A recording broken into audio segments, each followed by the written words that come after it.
할렐루야, 성결한 삶을 위하여 11월 5일 주일입니다. 오늘 묵상하실 하나님의 말씀은 히브리서 3장 7절에서 19절 말씀 중 14절 말씀을 봉독하겠습니다. 우리가 시작할 때에 확신한 것을 끝까지 견고히 잡고 있으면 그리스도와 함께 참여한 자가 되리라. 확신으로 끝까지라는 제목으로 오늘의 말씀 나누겠습니다. 복음을 듣고 진리와 마주친 인생은 하나님의 말씀을 듣고 순종하느냐, 아니면 마음을 완고하게 하여 말씀을 거부하고 부정하며 자기의 길을 걷느냐를 선택해야 합니다. 하나님의 음성을 듣고도 멸망에 이른 사람들은 잘못된 선택을 한 사람들로 심판대의 앞에서 후회하는 인생이 됩니다. 이스라엘 백성이 광야에서 생활하는 40년 동안 하나님은 그들을 만나로 먹이고 입히시며 불기둥의 보호와 구름 기둥으로 인도해 주셨습니다. 이스라엘 백성들은 하나님의 은혜를 매일 경험했습니다. 그러나 그들은 하나님을 의심하고 시험하는 일을 멈추지 않았습니다. 수십 년간 완고한 마음을 버리지 않은 것입니다. 사탄은 성도를 공격하고 회의에 빠뜨려 절망하게 만듭니다. 이러한 미혹에 빠지지 않기 위해 우리는 하나님께 주목해야 합니다.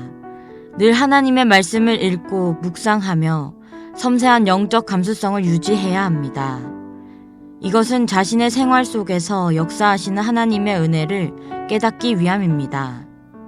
광야 생활의 기적도 일상화되고 굳은 마음으로 바라보면 하나님께서 하신 일들을 무시하게 되는 완악한 마음이 생기게 마련입니다.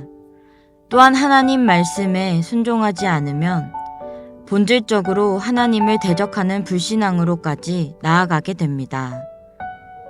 불순종의 사람들은 심판대에 이르러서야 하나님의 존재와 능력을 알게 되지만 그때는 돌이킬 수 없습니다. 남은 것은 불순종으로 인한 비참한 형벌인 것입니다. 하나님은 순종하지 않아 멸망한 자들을 기억하고 하나님에게서 멀어질까 조심하라고 경고하십니다.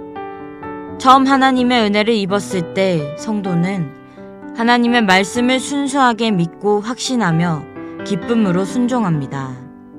그러나 우리를 괴롭히는 사탄은 쉬지 않고 성도의 마음을 공격하며 신앙을 매너리즘에 빠뜨리고 거룩한 열정과 구원의 감격을 씻게 합니다.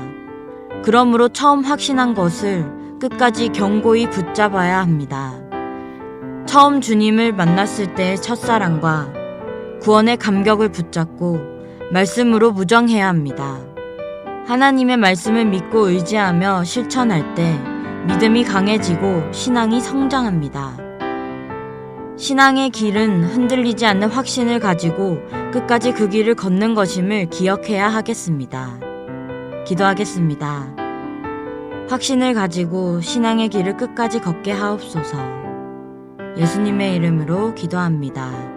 아멘.